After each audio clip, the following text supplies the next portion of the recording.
Êxodo 17, a partir do versículo 1 em diante. Lemos com a ajuda de Deus e a guia do Espírito Santo. Amém. Diz o título da palavra: a jornada pelo deserto de Sim, a falta d'água. Depois toda a congregação dos filhos de Israel partiu do deserto de Sim pelas suas jornadas, segundo o mandamento do Senhor, e acamparam em Refidim, e não havia-lhe água para o povo beber. Então contendeu o povo com Moisés e disse: dá-nos água para beber. E Moisés lhes disse: por que contendeis comigo?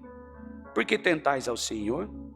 Tendo, pois, ali o povo sede de água, o povo murmurou contra Moisés e disse: por que nos fizeste subir do Egito? Para nos matar de sede, a nós e os nossos filhos e o nosso gado? E clamou Moisés ao Senhor, dizendo: que farei este povo? Daqui a pouco o povo me apredejarão. Então disse o Senhor a Moisés: passa diante do povo e toma contigo algum dos anciãos de Israel, e toma na tua mão a vara com que feriu o rio, e vai. E eis que estarei ali diante de ti sobre a rocha, em Horebe, e te ferirás a rocha, e dela sairá água, e o povo beberá. E Moisés assim fez, diante dos olhos dos anciãos de Israel. E chamou o nome daquele lugar Massá, Meribá, por causa da contenda dos filhos de Israel, e porque tentaram o Senhor, dizendo: está o Senhor no meio de nós ou não? Amém. Uma palavra bastante conhecida, mas bem pouco explanado esse assunto.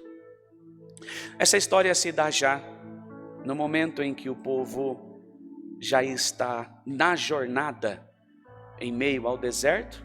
Quando nós falamos jornada, parece aquela viagem que você sai programada e você tem algumas paradas rápidas e depois você continua a jornada.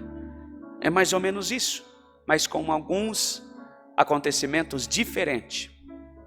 Que na viagem que você faz, ela acontece, você para, vai a um supermercado, para uma padaria, um posto de combustível e depois você continua. Na jornada é um pouco diferente. A história vai dizer que em alguns lugares eles até acampavam, criavam tendas, eles construíam algo ali, tinha muita batalha por conquista de terras, e muitas pessoas iam sendo dizimadas nesses confrontos, mas a jornada não parava porque o destino certo seria Canaã. Então a disputa por essas terras era sempre inconstante, alguma coisa acontecia, por isso o nome jornada. Nessa jornada há desdobramentos fora daquilo que a pessoa às vezes está combinado de fazer ou tem intenção, programação. Na logística ela foge um pouco, por isso a palavra jornada.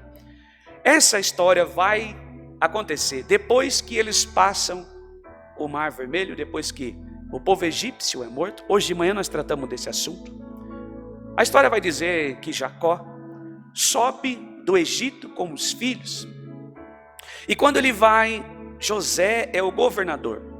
Mas o faraó que está ali é da mesma etnia, o mesmo segmento do povo de Jacó, do povo de José. Então há um entendimento. Quando Jacó sobe, ele sobe com mais ou menos 70 pessoas. E habita no Egito. E vive ali por alguns anos. E diz a história que mais ou menos 200 de anos, mais alguns anos, a média de 230 a 250, a história não é precisa, mas é mais ou menos essa média. O povo tem paz, o povo passa um pouco mais tranquilo, porque o faraó do momento não é tão agressivo. Mas nesse tempo você vai de completar junto comigo e entender, concordar. São 230, 240 anos, mais ou menos, 200 mais alguns anos. Esse povo que veio junto com Jacó, o povo hebreu, cresce muito. E começa quando viaja e vem de uma cidade, o povo brasileiro sabe muito bem o que eu estou falando. Você sai de uma cidade e vai para um outro, você sai de um município ou de um estado e vai para o outro. Então você leva com você alguns costumes, alguma crendice, alguns comportamentos, a maneira de você falar. Não é assim? Pois bem, Esse povo que sobe com Jacó tem algumas crenças, algum comportamento, e aquilo vai se expandindo. O povo tem liberdade para louvar a Deus de Israel, o povo tem liberdade para o servir, o povo tem liberdade para cantar. Nós vamos ver na história de Miriam, depois que troca esse governo, ela pergunta por que os instrumentos. Então, esse tempo é maravilhoso, mas com o passar dos anos, dessas centenas de anos, o faraó morre, José não existe mais, Jacó também não existe mais, e agora Egito está no governo de um outro faraó que é originalmente egípcio. Então ele começa a escravizar esse povo com medo desse povo, começa a escravizá-los, e passam mais ou menos aí 2 centenas de anos, e esse povo totalmente separado e sendo quase que escravizados.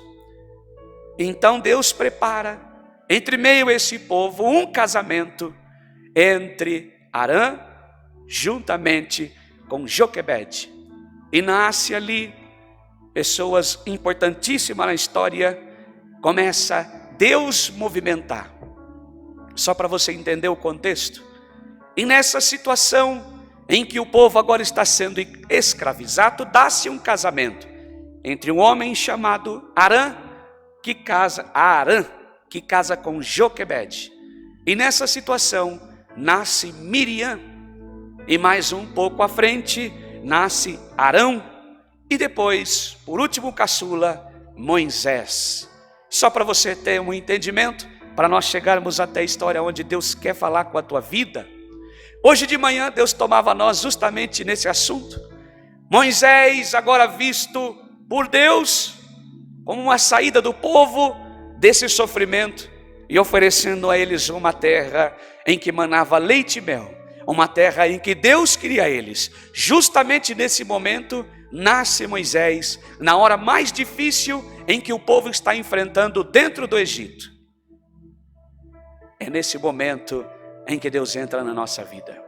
É nesse momento que a palavra de Deus vai falar contigo. É exatamente naquilo que nós estamos enfrentando de dificuldade na nossa vida, em que as coisas parecem que vai desabar, o mundo vai acabar, parece que tudo está vindo contra você. É exatamente aí, quando nós vimos que não tem mais saída, é que a mão de Deus começa a trabalhar. Quando o povo começa a ser oprimido, a mão de Deus começa a trabalhar. Quando a tua vida começa a dar muito errado e não vai para frente, Deus começa a trabalhar. Quando as coisas começam a oprimir você, na tua casa, no teu trabalho, na tua rua, no teu comércio, na tua empresa, é aí que Deus começa a trabalhar. Quando a nossa mão não pode fazer mais nada, quando o meu movimento já não sugere mais nada, quando em mim já não tem mais força, quando eu não tenho mais saída, quando eu não tenho mais o que fazer, é aí que Deus começa. Então nasce o menino Moisés, e rapidamente, para pincelar a história, nós vemos que tem um acontecimento, mas por pouco tempo ele fica, logo ele é solto no rio, se eu não me engano, com a idade de 3 meses, estava uma matança, o primogênito, foi dada uma ordem que matasse, então o povo hebreu, mas Deus prepara que ele vai para o rio, logo alguém pega ele, a princesa do faraó, toma ele nas mãos, chama uma moça, justamente a irmã dele, Miriam. Você conhece alguém? Conheço, fulana. Quem era? É a mãe do próprio Moisés, uma escrava dentro do Egito, cuidando do filho na casa do homem grande, tendo salário. Glória a Deus, é a preparação que Deus prepara. Irmã, irmão, como a palavra hoje de manhã, Deus prepara coisas que nós não acreditamos, que nós assustamos. Senhor, eu não mereço tudo isso, mas é Deus que prepara. Os caminhos de Deus são suaves para a nossa vida, os caminhos de Deus são preparados por Ele. Às vezes nós não compreendemos, mas não é para compreender. O que Deus prepara é bem feito, e é muito bem feito. São esquadrinhados, alinhados, preparados, justificados. Cabe a nós viver o sobrenatural de Deus. Glória. Irmãos, o que nós vamos ver? Os anos se passam rapidinho, e Moisés fica ali por 40 anos, depois ele comete um assassinato. Ele viu um egípcio batendo num hebreu, foi lá e assassinou um egípcio. E alguém viu aonde ele enterrou e disse: olha, nós vamos contar, se você não der um jeito, o que ele faz? Ele foge. Então ele vai morar numa terra chamada de Midian, e ali ele passa mais 40 anos. Quando ele está apacentando as ovelhas do sogro, acontece uma situação em que a sarça está pegando fogo. Deus chama ele atrás da sarça, ele não vê, mas vê ela pegando fogo e diz para ele: olha, eu ouvi a voz do meu povo, eu ouvi e eu desci e quero atender o meu povo. Glória a Deus. É desse jeito, quando nós estamos menos percebidos, quando nós estamos no limite, é aí que Deus faz coisas sobrenaturais acontecer na nossa vida, coisas que nós passamos todo dia do lado e não vimos, mas quando Deus toca no nosso coração para olhar, tem coisa sobrenatural acontecendo. É a mão de Deus que está ali, é um movimento de Deus que está ali, é a história de Deus que começou, é o movimento de Deus que começou. Tem algo novo para a minha vida, tem algo novo aparecendo na minha vida. Deus está criando o caminho, oportunidade. E Moisés abraçou a oportunidade, correu para lá, chamou Araão, o irmão do meio. Vamos para o Egito? Vamos. Fazer o que lá? Nós vamos arrancar o povo. Você está doido, rapaz? Vamos tirar o povo de lá. Tem certeza? Ô, se tenho. Deus falou comigo, a sarça pegou fogo. Então você está tão certo assim, vamos lá. Juntou lá uma meia dúzia de roupa, colocou num saquinho nas costas, com um cajadinho na mão, vamos embora. 80 anos. Entra no Egito. Acontece tudo que nós já sabemos, do Nilo, das pragas, do primogênito, e por aí vai. Até que o povo sai. O Mar Vermelho nós passamos. A palavra de Deus cumpriu. Os egípcios morreu tudo dentro do mar. Mas agora é o povo. Chegamos na palavra de hoje. O povo que sofreu. O povo que sofreu quase 300 anos. Um povo que foi escravizado. Um povo que viveu amargurado. Um povo que foi hostilizado. Agora briga por água. Um povo que sofreu amargamente. Um povo que viu nascer o Salvador, vamos dizer assim, até então no momento. Alguém guiado por Deus, que viu muitas pragas, que viu muita coisa acontecer sobrenatural e espiritual. Agora discute por causa de água. É assim nosso povo hoje. É assim que nós somos. Vivemos o sobrenatural ontem, mas hoje estamos cobrando resposta de Deus de uma coisa tão simples às vezes. Mas ninguém vive sem água. Mas e a providência de Deus? Será que eu tenho o poder de fazer tudo o que Deus fez? Será que outro Deus podia fazer o que Deus fez antes do povo sair do Egito? Não, mas o povo não se converteu, o povo não pediu, foi buscar Moisés e cobrar dele. E aí, Moisés? Você sabe se me responder por que o povo cobrou de Moisés? Porque ele viveu 40 anos no deserto, morou em Midian. Por certo ele sabia onde tinha água. Você quer ver outra história? Quando a viúva está sem azeite, em casa tem só um restinho, ela vai ter com Eliseu esperando uma resposta. Oh, meu filho, meu marido lá morreu, e o credor levou meus 2 filhos, eu não tenho nada em casa. Antes de perguntar o que ela tinha, o que ele falou para ela? Mulher, o que hei de fazer? Eu imagino que Moisés fez a mesma coisa. Eu não tenho nada. Vocês não servem a Deus? Vocês não viram tanta coisa acontecer lá?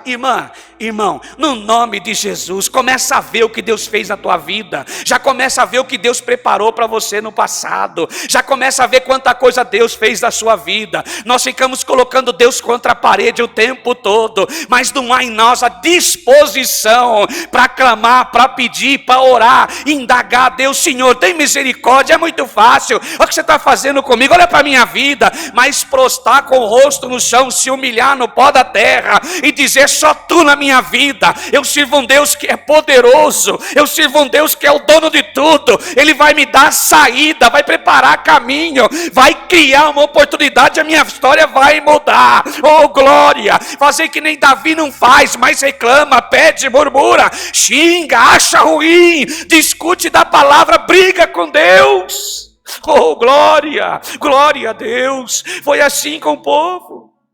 E a água, Moisés, e agora? Você tirou nós do Egito para morrer aqui. mas os caminhos de Deus são retos, perfeitos. A palavra vai dizer: e clamou Moisés ao Senhor, dizendo: que farei a este povo? Daqui a pouco me apedrejarão. Então disse Moisés: passa diante do povo e toma comigo, porque ele já tinha resposta. Irmã, irmão, sabe o que a palavra vem dizer para nós hoje? A resposta é a palavra. A gente tem que aprender a parar de depender de A, de B, de C e buscar na fonte que é Deus. Isso aqui não foi reservado só para uma pessoa, para o ungido, para a ungida, para o fulano, para o ciclano. Ei, Deus não tem minuto, nem hora, nem tempo para falar com o povo. Glória a Deus. Você precisa estar reunido como igreja, mas para Deus falar contigo é a comunhão que faz isso, é o espiritual que faz isso, é a comunhão com o Espírito Santo, a intimidade, é a ligação, é a santidade, é o temor a Deus, que é o princípio da sabedoria. Oh, glória a Deus, aleluia. Deus não tem tempo, Ele age tempo e fora do tempo. Se você dobrar o teu joelho na tua casa, Deus responde a tua oração, responde o teu clamor, mas a aliança tem que estar no teu dedo, a noiva tem que estar adornada, a virgem tem que estar preparada, a lâmpada acesa, cheia de azeite na botija. Oh, glória, glória. O que nós vemos é muito crente perdido no A, no B, no C, sem encontrar a resposta, porque a resposta não está na boca do homem, está na boca de Deus para a tua vida. Glória a Deus, aleluia. O que nós mais vemos hoje é crente doente espiritual, precisando de profecia, precisando disso, daquilo, o dia inteiro buscando resposta, mas a resposta está no teu joelho, na tua boca. Glória a Deus, e no Deus que te criou. Glória a Deus, oh aleluia, glória a Deus. Uma igreja fraca, uma igreja mal acostumada. A igreja é nós, hein? Eu, você que me assiste. Uma igreja mimimi, esperando tudo de quem está na frente, de quem produz, de quem faz, de quem ora, mas não tem disponibilidade de clamar. Acostumou como o tempo de Moisés, o povo olhava para ele, e agora? Ele se virava, dava um jeito, subia no monte, sabe lá como ele descia, transformado, corpo arrebentado. Por quê? Porque escutar a voz de Deus não é fácil. Só quem sente Ele de pertinho, do outro lado, quando passa em nós, e que nós somos tomados, parece um rolo compressor que te atropelou, você está moído, moída. Nós pagamos o preço, mas a igreja fica fria, mal acostumada, não quer andar com as próprias pernas, esperando o que o vaso tem para falar. Glória a Deus. O mesmo Deus que opera na minha vida, o mesmo Deus que trabalha na vida do teu pastor, do teu ancião, do teu cooperador, do teu bispo, seja quem for, é o mesmo que cuida da tua vida. Glória a Deus. O povo tem que aprender. Nós somos o povo da grande tribulação, irmã. Tem que estar preparado para a guerra. Se te falta água, mesmo no deserto, Deus faz brotar. Se te falta fé, mesmo debaixo da luta, Deus pega na tua mão e te faz andar. Glória a Deus, aleluia. Se te falta alimento, Deus toca no coração de alguém para te suprir a tua necessidade. E se não tiver um copo de água, mata a tua sede. Viver como crente é assim, experimentando a fé todo dia. Glória a Deus, oh glória, glória. Se fosse para nós ter tudo assim, toca aqui, tem. Vai ali, que tem. Busca lá que você vai receber. Se fosse para ser assim, Deus tinha deixado o povo lá no Egito e arrumava alguém para fazer uma casinha de barro para esse da glória. Se fosse para ser assim, não estava uma meia dúzia para bater um pandeiro. Se fosse para ser assim, Miriam não precisava atravessar. Olha a palavra, irmão. Se fosse para ser assim, Miriam não tinha enfrentado todos esses demônios, atravessado o Mar Vermelho para do outro lado bater o tambor, não. Ela juntava uma meia dúzia, se escondia em qualquer cume, em qualquer montanha. Uma meia dúzia de crente. Vamos louvar a Deus aqui, ninguém vai escutar. Aqui nós estamos escondidos, não. Se levou um, eu vou levar todos. Irmã, irmão, se Deus ensina um, vai ensinar todos. Porque se senão só um entra no céu. A palavra de Deus é para todos. Cristo morreu de braço aberto, abraçando e ensinando a igreja. Eu sou a cabeça, me segue. Glória a Deus, oh aleluia. Qualquer prova nos derruba, qualquer tormenta nos derruba, qualquer situação nos aflige, e nós não conseguimos brilhar em Cristo, porque ficamos mal acostumados, reclamamos, murmurando, e não aceitamos o que Deus quer para a nossa vida. Hoje de manhã a palavra foi relacionada a exatamente isso, glória a Deus. Quando o faraó aceita, pega o povo aí e vai embora, está liberado, junta o seu povo, pode ir. Aí a palavra vai dizer que o próprio Deus fez o coração do faraó endurecer. A própria palavra vai fazer isso, só para ele ver o poder que Deus tinha. Agora ele não vai ver mais o bastão que estava a vara na mão de Moisés, dando flor, folhas, ramos, não. Agora ele vai ver uma imensidão de mar abrir, e engolindo ele e toda a tua família, a sua prole, o seu exército, os teus carros, os teus cavaleiros, tudo sendo engolido. Ele queria ver o poder de Deus. Deus queria fazer isso, irmã. Você não queira ver o poder de Deus na nossa vida. Ele é bondoso, misericordioso, mas também um fogo que devora. Glória a Deus, aleluia. Se você veio aqui buscar uma palavra, esperando Deus falar contigo, é primeiro parar de murmurar, reclamar de tudo, se colocar de pé e colocar a caminho. Glória a Deus. As coisas não saem do lugar se não tiver uma atitude nossa, se não tiver a nossa mão, se não tiver a nossa santidade. Deus não trabalha. Se nós não formos obedientes, não funciona. Glória a Deus. Deus tem que ver nossa santidade. Chama Ele aí agora, na comunhão que nós tomamos aqui. Senhor, eu quero ser limpa, eu quero ser limpo, Senhor. Eu preciso viver o Teu sobrenatural. Se eu não me encaixo na palavra, limpa minhas vestes. A partir de hoje eu quero andar em santidade, parar de murmurar. É fácil pegar o meu problema, despejar nas costas de Deus e falar: resolva. Ele é o teu advogado na causa justa, Ele é o teu juiz na causa justa, Ele é o teu médico quando tiver justiça aí. Glória a Deus, oh aleluia, oh glória. A benção me alcança, mas se tiver renúncia em mim, a benção me toma, mas se tiver vontade de ser crente, porque antes de fazer a obra, Deus sonda o meu coração e o teu. Glória a Deus. Tem que ter verdade. Não pisa em ninguém. Não seja maior que ninguém. Respeite os teus filhos. Respeite a tua esposa, o teu esposo, o teu ancião, o teu pastor, seja quem for. Respeite quem vive do teu lado, o teu patrão, o teu gerente, os teus funcionários. Respeite. Glória a Deus. Antes de murmurar e de pedir algo para Deus, pese a tua situação em uma balança. Murmuração só leva ao sofrimento, e que nunca acaba, porque nós não conseguimos alcançar de Deus. Deus habita no templo limpo, perfeito, imaculado. Defeito nós temos, a misericórdia abraça, mas eu preciso reconhecer que sem ser limpo, não faço comunhão com Deus. Esta é a palavra. Deus seja louvado. Amém.